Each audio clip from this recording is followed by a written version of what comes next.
பரந்தாமன் காலியான கதை வந்து ஏங்க பரந்தாமன் எதனா சொத்து சேர்த்தாரு, ஊழல் பண்ணாரு, இல்லை மணல் குவாரிங்க எதனா இருக்கா? எதுவுமே இல்லை. கிடையாது.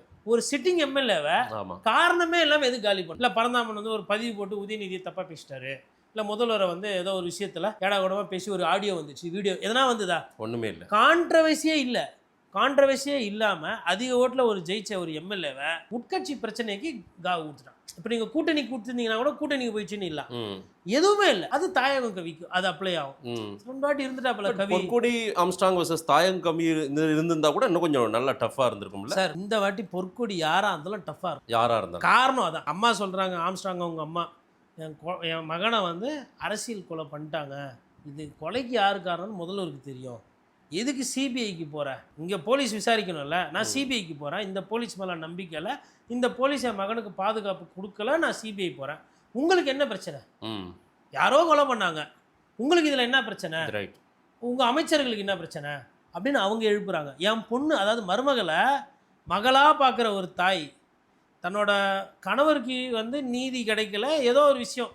சார் நான் இன்னொன்று, ஆம்ஸ்ட்ராங் அவர்கள் வந்து அவரோட கடந்த காலத்தில் வந்து விமர்சனங்கள் இருக்கு. ஏன் அவர் இறந்தபோது நம்ம 2 பேருமே பேசியிருக்கோம். பட் அன்னைக்கு இருந்த சூழல் வேற. இன்னைக்கு ஜனங்க கிட்ட அவங்க பொற்கொடி அவங்க போகும்போது பார்க்கும்போது அவங்களுக்கு மக்களுக்கு வந்து பாவம் நடந்திருக்க கூடாது அப்படின்றது எமோஷனல் பாண்டிங் இருக்கு. எமோஷனல் பாண்டிங் இருக்கு. இன்னொன்று வெரி சிம்பிள் அண்ட் ஹம்பிள். இல்லை அவங்க ரொம்ப எப்பவுமே யதார்த்தமா இருக்கிறாங்க. நம்ம வீட்டில் இருக்கிற ஒரு முகம், நம்ம வீட்டில் யாரோ ஒரு அக்கா தங்கச்சிக்கு சட்டம் ஒழுங்கு பாதுகாப்பு இல்லாமல் அரசியல் ரீதியாவோ இல்லை வந்து ஒரு வழிப்பறியோ கொலை ஏதோ ஒன்று போட்டு தள்ளிட்டாங்க. அப்போ அது ஒரு பாதிப்பு இருக்குல்ல. சம்மந்தமே இல்லாமல் எதுக்கு வந்து நிறைய பேர் வெளியில் இருக்கவங்களாம் வந்து சப்போர்ட் பண்ணுறாங்க? ரஞ்சித்துக்கும் ஆம்ஸ்ட்ராங்க்கும் என்ன உறவு? ரைட். திரும்ப எதுக்கு வராரு? திரும்பவும் சப்போர்ட் பண்ணார்ல. அப்போ ஒரு சில பொதுமக்களுக்கு என்னன்னா, தான் ஆடலாம் தான் சதா ஆடுது, அந்த கேள்வி நியாயம்.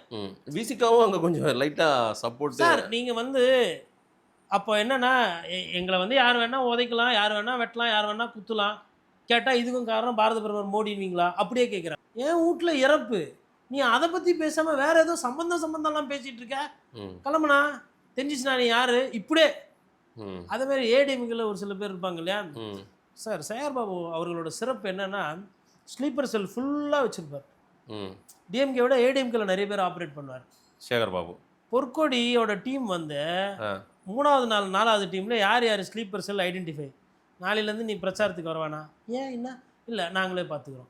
யார்? பொற்கொடி டீம் எடுத்துட்டாங்க, ஆளை செலக்ட் பண்ணி. யார் யாரெல்லாம் வேவு பார்க்குறது, யார் யாரெல்லாம் ஆப்போசிட் கேம்புக்கு தகவல் போகுது, என்ன பொற்கொடி டீம் கரெக்டாக ஐடென்டிஃபை பண்ணிட்டாங்க சார். பொற்கொடி டீம் வந்து is been helped by ADMK resources.